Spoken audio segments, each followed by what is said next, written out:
네, 자이언트TV 홍성용 기자입니다. 오늘은 김기백 한국투자신탁운용 중소가치팀장님을 모시고 최근에 국내 증시와 관련된 이야기를 좀 나눠보겠습니다. 안녕하세요.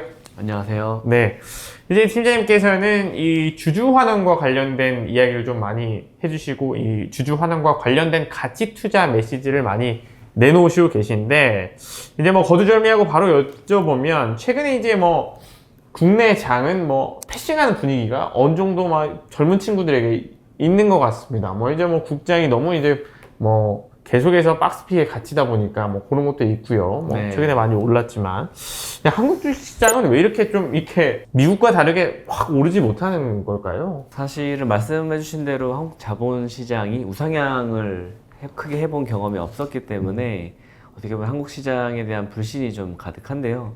결국에는 한국 자본시장이 우상향하지 못한 데는 결국 주주의 권익이 지켜지지 못한 그런 주식시장이었기 때문이다라고 생각을 합니다.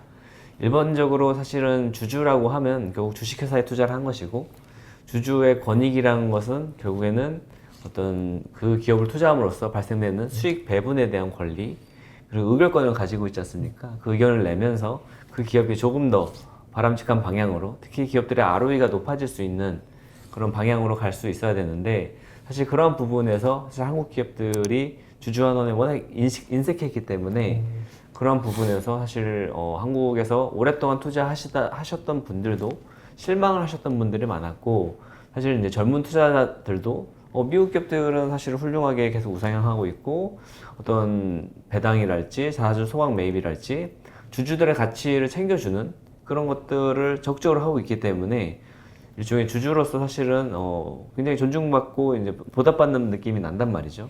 근데 그런 것들이 한국에서는 사실 오히려 주주의 가치들이 좀 훼손되는 그런 사례들도 여러 있다 보니까 거기에 대한 어떤 실망감이 오랫동안 또 편견으로서 사실은 좀 자리 잡지 않았나 싶습니다. 이 이제 일명 코리아 디스카운트인 거잖아요. 코리아 네. 디스카운트의 역사가 굉장히 오래 됐는데, 방금 말씀드린 대로 이제 뭐 근본적인 원인이 주주 가치를 높이지 않는 기업들이 굉장히 한국에는 많다, 이렇게 봐야 되는 거죠. 그렇죠. 사실 이제 주주 가치를 단순히 그냥 높이지 않았다라고 하면은 마치 이게 선택권처럼 안 높여도 되는 것처럼 저희가 느껴질 수가 있는데, 사실 주주라고 하면은 정당한 수익 배분을 받아야 되거든요. 근데 이제 예를 들면 중국 같은 경우에도 사실 주주 환원을 굉장히 안 해주는 중국과 같은 나라의 어떤 배당 성향보다도 낮은 한국 기업들의 낮은 배당 성향은 그만큼 글로벌 스탠다드의 최저점도 사실은 형성하지 못했었기 때문에 그런 부분들이 이제 최근에는 좀 바뀌고 있지만 장기 시계열 10년, 20년을 돌이켜 본다고 하면 그런 부분에서 굉장히 미흡한 부분이 있었고, 그런 부분들에 대해서 사실 외국인 투자자들은 일관되게 주장을 해왔어요. 그런 어떤 주주의 권익이 보호돼야 된다, 수익 배분이 뒷받침돼야 된다. 하지만 이제 그런 것들이 잘 지켜지지 않았었기 때문에 결국에는 이제 코리아 디스카운트가 장기화된 거죠. 일종의 사실 이제 코리아 디스카운트라는 말 자체가 한국의 어떤 외환 시장이 개방됐던 1996년부터 사실은 사용됐었기 때문에 사실 28년이 지났음에도 불구하고 여전히 우리는 코리아 디스카운트를 못 받고 있는 상황이고, 코리아 디스카운트의 어떤 근본적인 이유가 무엇일까라고 보면 결국에는 이렇게 정의할 수 있을 것 같아요. 지배주주와 일반 주주 간의 이해관계가 일치하지 않았기 때문이다 라고 표현을 할 수 있을 것 같아요. 그래서 그런 부분들이 해소가 된다라고 하면 코리아 디스카운트가 사실 해소될 수 있는 건데, 거기에 대한 강력한 증거이자 이거보다 더 큰 것은 없을 정도로 가장 중요한 것은 주주환원입니다. 주주환원만큼 지배주주와 일반 주주의 이해관계가 일치되는 강력한 증거이자 모습, 그거 자체가 사실은 굉장히 이제 그런 주주들의 권익을 사실은 이제 저희가 결국 기업에 투자를 해서 수익 배분을 받고 의사결정까지도 참여하는 그런 주주 자본주의에 대해서 사실 한국에서 너무 미흡했기 때문에 그 코리아 디스카운트가 장기 고착화됐다라고 볼 수 있는 거죠. 뭐 밸류업 정책 뭐 이런 얘기가 올해 1분기에 많이 했습니다만, 사실 주주 환원이 뭔지 무엇인지, 주주 자본주의, 뭐 주주가 중심이 되는 뭔가 이런 시스템이 무엇인지를 전혀 모르시는 분들이 아직도 여전히 많거든요. 대충 네네. 뭐 이를테면 뭐 주주가 뭐 이렇게 의사결정할 때 사실 저희 뭐 주총가도 일반 주주, 소액 주주들이 손 들고 뭐 질문하는 거 제대로 본 적이 없잖아요. 네네.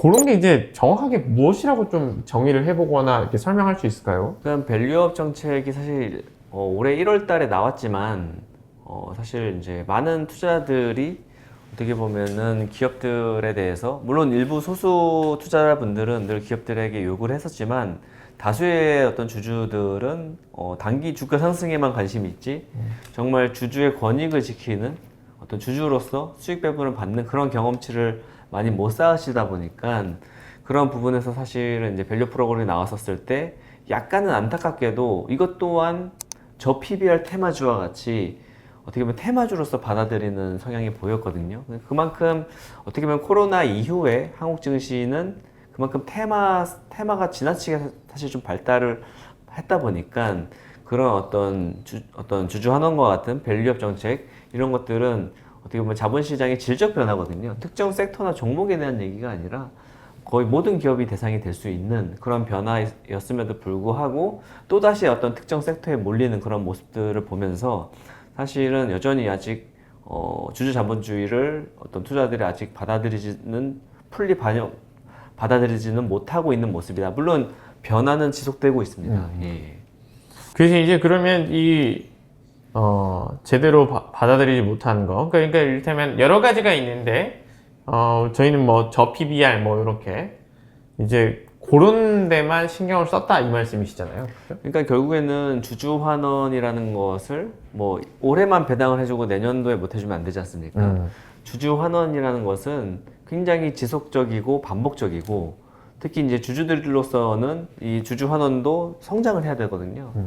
작년에 받았던 배당보다 올해 더 많은 배당을 주고 작년에 매입했던 자사주 소각보다 올해 사실 자사주 소각이 더 많아지는 그런 것들이 우상향하는 흐름들을 미국 기업들은 많이 보여줬어요. 애플 같은 경우에도 지난 30년 동안 자사주 매입 소각을 꾸준히 해왔기 때문에 어떤 주주들의 주당 가치가 굉장히 높아졌던 거죠. 그만큼 주식 수가 줄어들었기 때문에 한 주당 가져가는 그 기업에 대한 수익 배분에 대한 어떤 권한이나 아니면 의결권에 대한 어떤 그런 것들이 결국 이제 캐시플로우 라이트과 보팅 라이트를 얘기하는 건데 이제 그런 부분들이 사실은 이제 굉장히 그 기업들이 원래 기업의 어떤 질적인 부분도 좋지만 어떤 주식으로서의 질도 굉장히 좋았던 모습인데 한국 기업들은 사실 유상증자라든지 아니면 BWCB와 같은 희석증권을 사실 지나치게 많이 발행하고 사실 상장에 대한 어떤 정말 이 기업이 상장할 만한가에 대한 어떤 그런 기업들도 사실은 좀 상장을 IPO 시장이 좀 활발해지다 보니까 이제 그런 부분들에 있어서 사실 공급이 계속 늘어난 거죠. 퀄리티 좋은 시장에서 공급이 점점 줄어드는 시장과 한국 증시는 사실은 어떻게 보면 질이 더 안 좋아졌다라고 볼 수 있는 겁니다. 그래서 이제 그런 부분들이 사실 이제 밸류 프로그램을 통해서 나왔지만 밸류 프로그램 또한 어떻게 보면 정부의 제도적 개선 중에 하나로 봐야 되는 거지 이것 하나가 어떻게 보면은 한국 증시를 바꾸냐 안 바꾸냐 어떤 방향성 자체를 결정하는 요소는 아니거든요. 그렇기 때문에 이제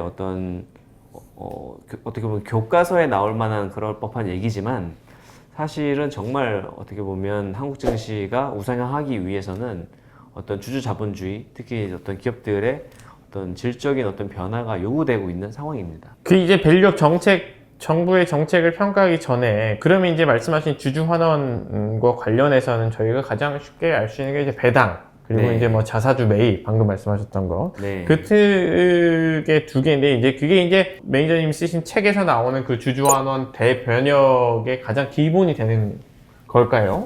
그렇습니다. 일단은 주주 환원 시대가 도래했다라고 제가 이제 표현을 드렸었는데 결국 이제 세 가지 축이 이제 변화를 하는 거거든요. 그러니까 세 가지 축이라고 하면 첫 번째는 투자자들을 중심으로 하는 그런 사회적 변화. 두 번째는 정부가 주도하는 제도적 변화. 그리고 마지막으로는 결국에는 사회적 제도적 변화가 아무리 촉진된다 하더라도 의사결정의 주체는 기업이잖아요. 기업이 선택을 해줘야 되는데 그 기업마저도 내부적 변화가 큰 결국 세대 교체를 뜻하는 거거든요. 이 세 가지 축이 모두 변화하고 있기 때문에 결국에는 주주환원 시대가 우리한테 계속 지속적으로 다가올 수밖에 없다라고 말씀드리고 있고, 결국에는 아까도 말씀드렸지만 어떤 밸류 프로그램이 잘 되면 한국 증시가 바뀌고 안 되면 한국 증시가 안 바뀌고, 이게 아니라 이미 사실 바뀌고 있는 세 가지 축이 맞물려서 가는 상황에서 밸류 프로그램 또한 정부의 제도적인 개선 중 하나로서 나온 걸로 이해를 해야 되거든요. 그런 어떤 흐름들이 사실은 이제 책에서도 제가 말씀드렸지만 2022년도부터 사실 변화가 시작됐다고 봐야 될 것 같아요. 왜냐하면 저는 이제 많은 기업들을 좀 탐방하는 그런 패턴을 제가 가지고 있는데, 기업들이 변화한다는 걸 제가 굉장히 많이 느끼기 시작했거든요.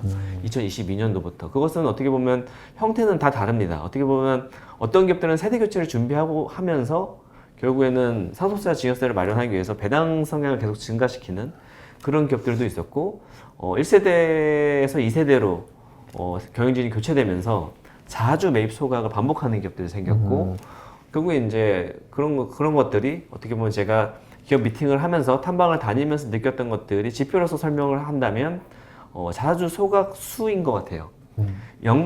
한국 기업들의 연간 자사주 소각 수가 10년 전만 하더라도 1년에 5건도 안 됐거든요. 그러니까 그때 당시 때도 1,800개가 넘는 기업들이 있었는데 1년에 5건도 안 됐다는 거는 자사주 소각은 거의 하지 않았다는 거거든요.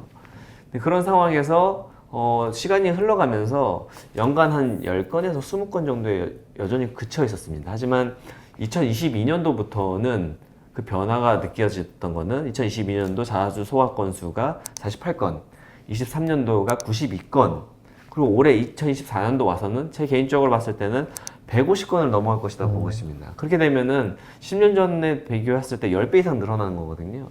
자주 소각만큼 지배주주와 일반 주주의 이해관계가 일치되는 강력한 신호가 없기 때문에 제가 탐방을 다니면서 느꼈던 것과 실제 지표가 일치하는 그런 모습들이 보여줬고, 결국 이러한 부분들은 방향성은 사실은 한번 이렇게 이쪽으로 흐름이 가게 되면 안 바뀐다는 겁니다. 저희가 일본의 사례를 보면서도 느꼈지만, 일본이 뭐 작년에 도쿄증권거래소의 저 PBR 종목 청산운동과 같은 그런 강력한 메시지를 던졌지만, 사실은 10년 전부터 아베노믹스 때부터 사실은 어떤 기업들에 대한 주주들의 이해상충이 걸리지 않도록 하고, 그런 어떤 기업들의 중복 상장을 막고, 그런 주주 친화적인 부분들을 계속 장려를 해왔거든요. 그런 일본의 사례와 같이 결국에는 방향성이 한번 바뀌게 되면은 이쪽 부분은 안 바뀌는 거거든요. 왜냐면 배당 성향을 10%에서 30%로 늘린 기업이 다시 10%로 갈 수 있을까요? 주주들이 그걸 받아들이지 못하기 때문에 그런 부분에서는 배당 성향이 한번 우상향하기 시작하면 지속적으로 우상향하게 되고, 이런 어떤 배당의 증가와 자주 매입 소각의 어떤 증가 자체가 결국에는 주주 자본주의에 있어서 가장 핵심적인 역할을 하면서 그런 것들에 대한 어떤 모습들을 보여주는 것이고, 그런 어떤 결국 제가 말씀드린 세 가지 축에서 사회적 변화가 어떻게 보면 제도적 변화를 촉진하고, 제도적 변화가 사실 또 기업들을 촉진하거든요. 그런 부분들이 있고, 또 한 가지 더 말씀드리고 싶은 거는 결국 기업들이 바뀌어야 되는데, 그럼 과거에는 왜 안 바꾸고 지금은 왜 바뀐다고 얘기하냐. 물론 사회적 제도적인 어떤 눈높이들이 점점 더 올라오는 것도 있겠지만, 기업들의 세대 교체가 굉장히 지금 집중되어 있는 상황이에요. 한국의 어떤 산업화라고 하면 지난 50년, 60년 동안 산업화가 이루어지면서 사실 이미 대기업들은 이미 경영을 2세 경영, 3세 경영을 이미 하고 있거든요. 그렇지만 이제 중견기업들이나 중소기업들 같은 경우에는 1세대 경영자분들이 여전히 70대, 80대, 90대 포진이 되어 있는데, 이분들에서 아직 안 바뀐 상태인데, 이분들이 이제 바뀌는 세대가 오다 보니까 그 과정 속에서 자본에 대한 정책이 크게 변화하고 있는 것이 지금 현실입니다.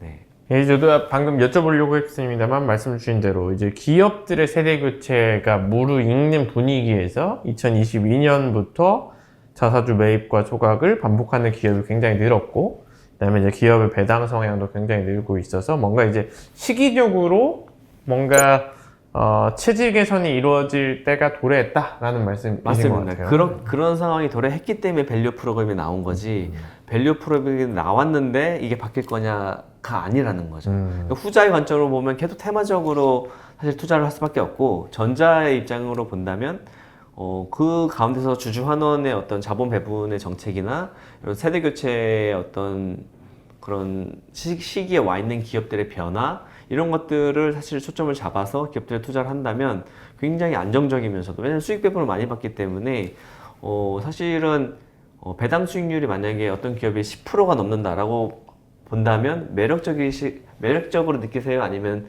별로다라고 느끼세요? 매력적일 것 같은데요. 네, 10% 이상의 금리를 주는 금융 상품이 사실 별로 없지 않습니까? 그만큼 이제 기존에 배당 수익률이 3%, 5% 수준에서 10%, 15%로 변화할 수 있는 기업들 같은 경우에는 주가가 100%, 200% 올라도 여전히 사실 자본 배분적인 관점에서 주주들의 어떤 수익화하는 일드 관점에서는 훨씬 매력적으로 다가올 수밖에 없기 때문에 그런 어떤 배당 서프라이즈적인 어떤 것까지 감안한다고 하면 이제 그런 쪽에서 투자들이 사실 굉장히 유리할 수밖에 없고 정부의 제도적 개선이 또 하나 있었던 거는 작년에 이제 저희 배당 절차 선진화 제도라고 예전에는 한국은 깜깜이 배당이었잖아요. 내가 얼마 받을지도 모르는데 일단 주주가 된 다음에 12월 말에 그리고 나서 이제 배당을 많이 준다고 해서 배당 서프라이즈가 나도 하루 올랐다가 하루 그날 빠져요. 왜냐하면 그 배당을 받을 수 있는 권리가 없지 않습니까? 작년 12월 말로 돌아갈 수가 없기 때문에 그런 어떤 배당 서프라이즈가 전혀 없었던 것이 한국 증시의 현실이었다. 그렇지만 이제 앞으로는 얼마 받을지 알고 내가 그 다음에 주주가 될 수 있고 그리고 과거에는 저희가 배당 투자를 하려면 4달 동안 돈이 묶여 있어야 됐거든요. 실제 그 돈이 12월 말에 들어가면 실제로 배당금을 지급받고 하는 데까지 사실은 이제 배당금 기준으로는 4월 중순에서 4월 말에 주로 받기 때문에 그런 어떤 재투자 관점에서도 4달 동안 묶여 있었던 것들을 감안한다면 사실은 이제는 그런 부분들이 2, 3주 만에 사실은 배당금도 들어오기 때문에 굉장히 어떤 배당의 어떤 시장 규모가 굉장히 커질 것이라고 저는 개인적으로 보고 있어요. 그래서 이제 그런 부분들이 하나하나 촉매가 돼서 촉진하고 있는 상황이기 때문에 밸류 프로그램 또한 정부의 어떤 제도적인 개선 중에 하나로서 이해를 해야지 이것을 하나를 가지고 투자를 어떻게 할까라고 보면 투자자 스스로 불안할 수밖에 없습니다. 왜냐하면 정부의 제도적인 부분들은 정치적인 부분들이랑 연관이 돼 있는데 그건 저희가 예측 불가능한 영역이잖아요. 말씀 주신 대로 이제 정부의 정책 개선이 이미 여러 군데에서 이루어지고 있고 밸류업 정책도 그런 연장선상으로 봐야 된다.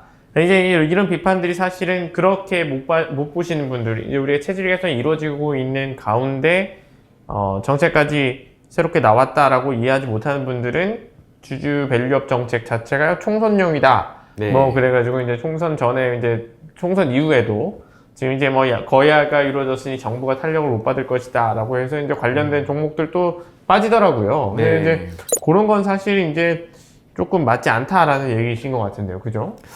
사실 밸류 프로그램이 총선용이든 아니든 사실 그건 중요치 않은 것 같아요. 왜냐하면 이런 연초부터 사실은 1월 초만 하더라도 저희가 이런 흐름이 나올 거라고 아무도 예상을 못 했었습니다. 하지만 연초부터 대통령의 3법 개정 발언이랄지 금융위원장의 밸류 프로그램에 대한 언급을 하면서 시장이 사실 촉발된 거거든요. 근데 이제 그런 부분들이 단순히 정치적으로 봤었을 때 총선용으로 사용한다 안 한다 이게 중요한 게 아니라 이런 것들이 사회적으로 대두가 됐었을 때 결국 주식에 투자하는 사람들과 그걸 넘어서서 이제 전 국민들이 이것을 가지고 결국에는 저희가 주주 자본주의로 나아가기 위한 마중물로 삼아야 돼요. 그만큼 어떻게 보면은 당연히 주주로서 수익권을 보장받고 의결권에 대한 행사를 하는 부분에 대해서 그 의미를 사실 생각을 해봐야 되고 결국엔 주주 자본주의가 된다고 하면 믿고 투자할 수 있기 때문에 한국 기업들 또한 배당 투자나 아니면 자본 배분에 대한 투자를 충분히 기대해 볼 수 있거든요. 그런 관점에서 봤을 때는 어떻게 보면 이게 필요한 것은 총선용이냐 아니냐 정치인들의 의도가 중요한 게 아니라 그것을 받아들이는 주주와 국민들의 자세가 더 중요한데 주주들과 국민들이 어떤 지금 제가 말씀드린 3가지 축에 대해서 이해를 하기 시작하고 정부나 입법가들한테 요구를 하기 시작한다면 결국에는 정부나 입법가들은 그 눈높이에 맞는 그 어떤 수준에 맞는 국민들과 주주들의 수준에 맞는 정책을 내놓을 수밖에 없거든요. 그게 바로 저희가 생각하는 민주주의의 선순환인 거잖아요. 결국에는 이제 그런 부분처럼 결국에는 이제 이런 어떤 흐름들을 어떻게 우리가 잘 활용해서 주주 자본주의를 촉진시킬 수 있는가에 대해서 사실 인지하고 사실 많은 사람들이 그것을 이제 받아들이는 그것만 된다고 하면 사실 의미는 충분할 것 같습니다. 말씀하신 대로 이제 정부가 어떤 정책을 펼쳐도 이런 이제 개인들, 투자자들이 어떻게 받아들이는가, 이걸 제대로 이해하고 있는가 주주환원에 대해서, 그러면 이제 정부나 입법가들에게 우리가 요청을 할 수 있다는 거죠. 네. 중요하신 말씀이고요.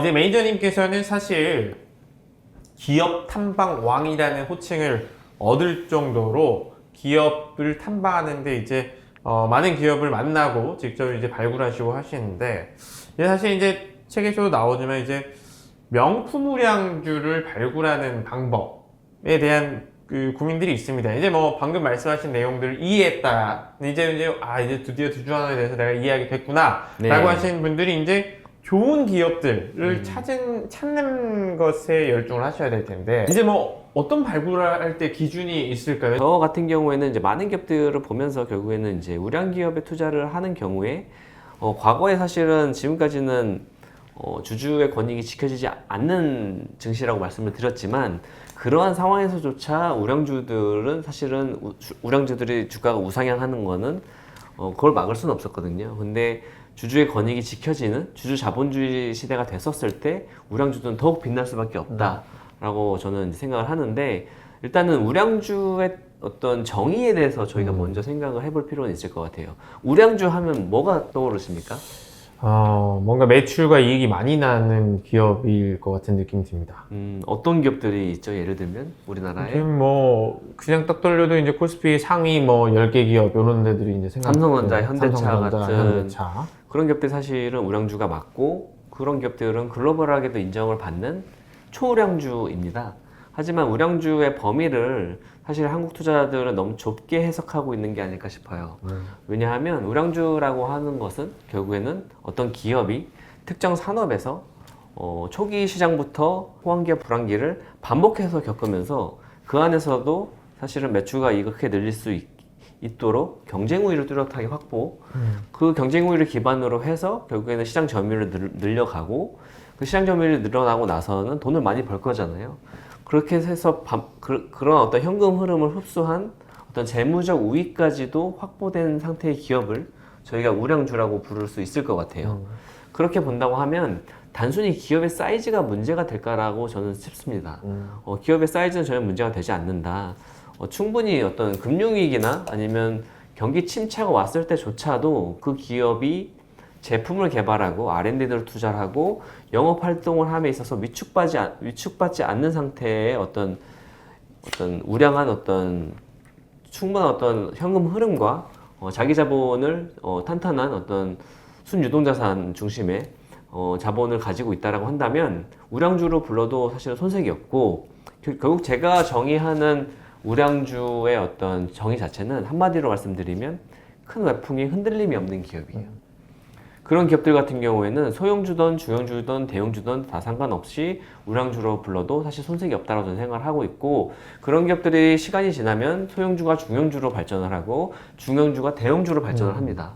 그렇기 때문에 저희는 이미 대형주가 된 어떤 기업들도 사실 투자는 충분히 가능하지만, 결국에는 중견기업과 어떻게 보면 중소기업들 중에서도 사실은 우량주를 발굴하는 것들이 투자자의 수익적인 측면에서는 훨씬 더 큰 수익을 담보받을 수 있는 그런 행위인 거고, 예를 들면 저희가 삼성전자, 현대차에 투자를 하더라도 배당 수익률을 10% 20% 받는 건 불가능하거든요.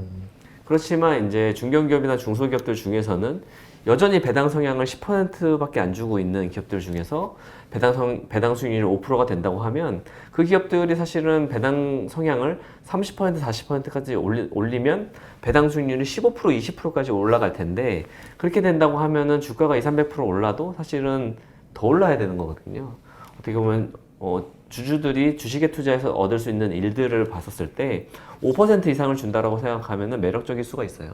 그런 상황에서 배당 수익률이 10%라는 거는 주가가 100% 올라야지 다시 배당 수익률이 5%로 낮아지는 거고, 배당 수익률이 20%라는 거는 400%가 올라야 배당 수익률이 5%까지 낮아지는 거기 때문에, 그러한 관점에서는 그런 종목들을 발굴하는 것들이 굉장히 의미가 있을 수 있고, 특히 주주환원 시대와 이 우량주가 맞물렸었을 때 이런 기업들이 이제 더 굉장히 각광을 받을 수밖에 없다. 예를 들면 저희가 고금리와 인플레이션에 저희가 굉장히 고통을 받고 있는 경제라고 지금 사실 생각하잖아요.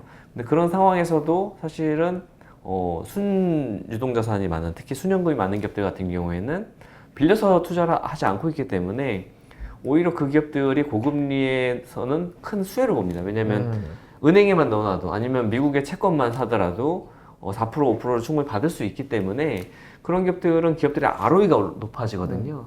그래서 초저금리 시대, 초유동성 시대를 지나서 저희가 다음 시대로 지금 가는 국면이기 때문에 그런 바뀌어 있는 매크로 환경을 저희가 감안한다고 한다면 특히나 주주환원 시대에 어떤 그런 큰 수혜를 받을 수 있는 우량주를 발굴하는 것이 가장 좋은 선택이라는 거죠.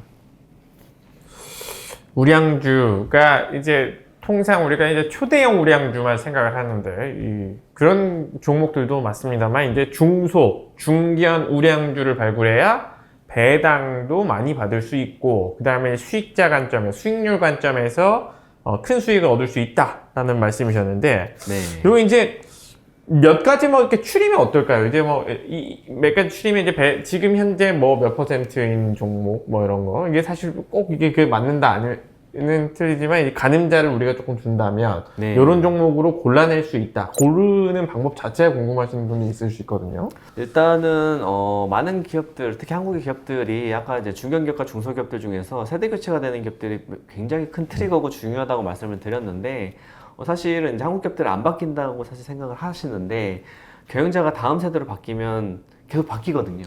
저는 그런 사례들을 계속 느끼고 있고 특정 종목을 사실 지금 언급하기는 어렵지만 그런 기업들이 굉장히 많습니다. 그래서 사업보고서 이제 다트 공시만 뜯어보더라도 사실은 그런 자본 정책의 변화를 계속 발표하는 기업들, 그것을 실천하는 기업들이 계속 많이 늘어나고 있기 때문에 그런 기업들의 사례를 공부해 가면서 다음에 또 그렇게 바뀔 수 있는 기업들에 대해서 저희가 이제 발굴을 하면 될 것 같고요. 결국에는 이제 그런 기업들의 어떤 배당 성향과 자사주 매입 소각을 포함한 주주환원적인 주주환원율의 관점에서 어떻게 보면 대기업 같은 경우에는 대기업도 사실은 투자 매력이 최근에 연초부터 뭐 금융주랄지 아니면 자동차주랄지 지주회사랄지 이렇게 언급이 됐었잖아요. 그 중에서 분명 지속적으로 주주 환원율을 높여줄 수 있는 기업들 같은 경우에는 당연히 수혜가 맞고요. 다만 이제 그런 어떤 폭발적인 주주 환원을 서프라이즈를 내기 위해서는 이미 사실은 은행들 같은 경우에는 배당 성향이 40%까지 높아진 KB나 신한 같은 경우에 많이 높아졌고 어떻게 보면 20% 중반에서 2년 만에 올라온 높아진 배당 성향이기 때문에 중장기적으로 배당 성향이 50% 60%까지 가기 위해서는 또 시간적인 어떤 그런 부분들 많이 필요하거든요. 그래서 이제 중장기적으로 기회는 남아 있다고 보는데 다만 이제 예를 들면은 이제 은행주들의 배당 수익률은 굉장히 높았잖아요. 연초까지만 하더라도. 근데 이제 주가가 많이 오르다 보니까 그 배당 수익률이 뭐 시중은행들 같은 경우에 6, 7% 주던 것들이 4%로 낮아지고 지방은행들 같은 경우에는 9%, 10% 주던 것들이 7%로 낮아지고 결국에 수익자의 수익률 관점에서 좀 접근을 하면 굉장히 좀 명료하게 떨어지거든요. 그런 관점에서 봤었을 때 결국에는 지금은 배당 수익률이 뭐 4%, 5%지만 사실은 이런 기업들이 배당 성향을 10%에서 30%를 올리면 200%가 증가하는 거거든요. 근데 이미 대기업들은 이 그 주주 환원율이 25에서 30%까지 대부분 올라왔어요. 그렇기 때문에 지금 시점에서 우리가 기업들을 발굴해야 되는 종목들은 배당 성향이 10%대 미만인 기업들 중에서 찾아낸다고 한다면 높은 배당 수익률이 담보되기 때문에 굉장히 안정적이면서도 어떤 단중기적으로 봤었을 때 높은 주가에 대한 기대치도 잡을 수 있는 어떤 기회가 되는 거죠. 그런 측면에서 결국에는 우량주와 좀 더 연관지어서 설명을 드리면 결국 이제 자본의 질과 이익의 질이 좋아야 돼요. 그 말은 결국에는 자본의 질이라는 거는 저 PBR 종목이 단순 수혜주가 아니다라고 제가 이제 기자분들한테도 많이 말씀드렸던 것이 뭐냐면 결국에는 주주한테 환원을 해줘야 되는데 저 PBR의 B는 사실 북밸류고 기업들의 순 자산 가치를 얘기하는 거거든요. 근데 그게 고정자산, 뭐 기계장치나 토지, 건물 중심으로 있다라고 한다면 사실은 그건 주주 환원 해줄 수 있는 게 아니잖아요. 기계장치를 저희가 떼서 주주들이랑 같이 나눌 수는 없지 않습니까? 그만큼 이제 순유동자산, 현금성 자산이나 회수할 수 있는 투자 자산이 가진 기업들이 중요하고 그렇다고 해서 저희가 부동산 자산 가치주를 찾자는 게 아니기 때문에 그 어떤 자산 가치에 더불어서 수익 가치도 돈을 잘 버는 현금 흐름이 탁월한 그런 기업들이 사실은 주인공이 될 수밖에 없는 거죠. 그래서 그 부분들이 결국 이제 수익의 어떤 자본의 질과 이익의 질이 좋다라고 제가 말씀을 드리는 거고, 그런 기업들이 어떤 자본 배분의 정책을 변화하거나 아니면 세대 교체와 같은 지배 구조의 변화를 맞이했었을 때 그 변화의 속도가 굉장히 크고 그 어떤 변화의 폭이 가장 굉장히 좀 모멘텀이 굉장히 클 수 있기 때문에 그런 쪽에서 저희가 기업들을 발굴해 낸다고 한다면 굉장히 큰 투자 기회가 될 수 있다라고 보는 겁니다. 딱 정해 주셨습니다. 이제 세대 교체를 하는 기업들을 조금 더 눈여겨볼 필요가 있고, 세대 교체하는 기업들 중에 배당 성향을 앞으로 더 늘릴 계획이 있는 기업들, 그리고 좀 늘려가고 있는 기업들, 저사주 소각을 안 했었는데 하는 기업들, 그리고 이제 그 이익의 질, 현금 흐름이 좋은 기업들, 그런 기업들은 조금 더 다트만 뜯어봐도 뭐 검색하면 나온 얘기라서 그리고 기사들도 꽤 많이 나와 있습니다. 그런 자사주 매각을 하는 기업들이 이게 최근에 늘었다. 작년 1분기에 비해 그런 기업들을 조금 더 발굴해 보시다. 예, 자사주 소각이요. 네, 자사주 소각. 매각하면 큰일 납니다. 네. 자사주 소각. 네. 네네네. 이제 그런 기업들을 조금 눈여겨보시다라는 말씀이셨고요. 이제 사실 또 그렇습니다. 이제 투자 매니저님이시니까 사실 이제 중소가치 팀장님이시고, 이제 투자와 관련해서 이제 또 저희 같은 개미 투자자들, 저희 구독자님들은 야, 그럼 언제 사냐, 언제 파냐, 뭐 이런 얘기들도 늘 하시거든요. 네. 이제 명품 우량주를 어렵사리 제가 많이 발굴을 했습니다. 그럼 언제 사야 될까요? 일단은 뭐 밸류에이션에 대한 어떤 주관성은 모든 투자자들이 사실 다른 기준을 가지고 있지 않습니까? 근데 제가 볼 때 더 중요시 여기는 것은 사실 시장에 많이 알려졌는가? 아니면 발굴되지 않았는가? 즉 웰노운, 잘 알려진 기업과 언노운, 알려지지 않은 기업들로 나누는 게 저는 좋다고 봐요. 왜냐하면 잘 알려졌다라는 거는 그만큼 결국에는 그 가치, 우량함에 대해서 그 기업의 굉장히 경쟁 우위에 대해서 높은 평가를 이미 받고 있을 가능성이 높거든요. 그렇기 때문에 알려지지 않은 기업들을 발굴하는 것이 가장 좋다라고 생각을 하고 있고, 그 기업이 만약에 충분히 알려져 있고 내가 별로 공부를 하지 않았는데도 나도 알겠다라고 하면 사실은 그 시점에는 이미 많은 투자자들이 열광하고 있을 가능성이 높기 때문에 그런 어떤 시장에서의 관심도, 거래량, 혹은 그 기업의 어떤 자산가치나 수익가치, 성장성, 그런 것들을 비교해서 이 기업은 발굴된 상태가 아니다, 이 기업은 잘 알려진 상태가 아니다라는 판단이 들었으면 충분히 투자를 해볼 수 있고, 특히 그런 기업들이 자본 배분의 정책 변화, 아까 말씀드린 세대 교체, 이런 것들과 맞물린다고 하면 굉장히 강력한 어떤 변화가 수반될 수밖에 없기 때문에 그런 기업들에 대해서 관심을 가지고 저희가 꾸준히 살펴보면 좋을 것 같습니다. 잘 알려지지 않은 종목, 이제 뭐, 야, 무슨 종목이 좋대, 이런 종목이 이미 막 충분히 알려진 종목이다라는 얘기가 좀 더 맞을 것 같습니다. 우리한테까지 들렸다고 하면 충분히 알려진 종목이지만, 본인이 공부를 해봤을 때 조금 알려지지 않은 종목에 조금 더 집중하면 높은 수익을 가져갈 수 있지 않냐라는 얘기신데, 이게 사실 이제 언제 사냐 파냐 이런 거는 사실 좀 굉장히 어려운 문제인데, 그냥 제가 그렇죠. 여쭤보는 거예요. 네네. 근데 이제 또 매도 언제 하는 게 맞냐라는 고민도 있을 거예요. 아니, 사는 거 오케이, 샀다. 네. 근데 이제 사실 많이 오르신 분들도 작년에 이제 뭐 2차전지 같은 종목들 다수가 많이 올랐지만 그 결국에 수익화를 못 하시고 원상복구가 됐거나 아니면은 오히려 물려가지고 이제 반강제적으로 가치 투자 네. 계열의 장기 투자, 그 이제 가치 투자가 아닙니다만 뭐 그런 식으로 하시는 분들 굉장히 많거든요. 언제 네. 팔아야 될까요?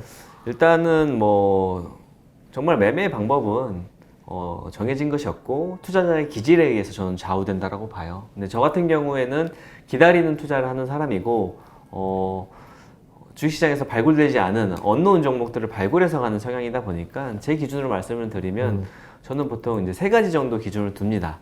이 기업을 샀긴 샀어요. 언젠가 샀는데 매도를 언제 할까라고 보면 3가지를 말씀을 드리면 이제 기준이, 첫 번째로는 이제 밸류에이션이 목에 차이는가, 이제 두 번째로는 모멘텀이 시장에서 생각하는 그 기업이 주목받고 있고 주가도 좋고 모멘텀을 받고 있다면 분명히 이유가 있을 거잖아요.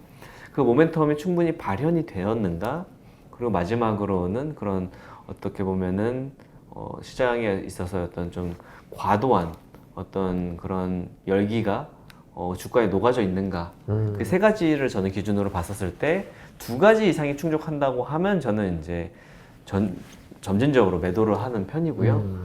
그 중에 한 가지 정도만 충족한다고 보면은 좀 가지고 있는 편이고, 세 가지 모두 결국에는 발현됐다. 결국 기업의 밸류에이션, 모멘텀, 과열 수준, 이 세 가지 모두 지나친 수준이라고 하면 저는 사실 좀 떠나는 편이라서 저는 안 다치는 투자를 하는 것이 좀 더 중요하다라고 보기 때문에, 그런 부분에서는 물론 투자마다 성향이 다릅니다. 달리는 말에 올라타시는 분들의 매매법은 또 다른 거고, 그거는 이제 무엇보다도 이게 맞다 저게 맞다가 아니라 투자자 스스로가 자기 자신의 투자 기질을 파악하는 게 굉장히 중요하다. 근데 주식시장에 처음 그러니까 이게 초보자로서 참여하시는 분들이 자신의 기질을 모르고 투자하시는 분들도 많아요. 사실 이제 그게 문제라는 거죠. 이제 그런 부분들을 사실 알고 이제 어떻게 보면 투자 금액을 늘려가는 것이 바람직하다. 손해를 봤다고 해서 내가 물려 있다고 해서 투자 금액을 늘리면 절대 안 됩니다. 네.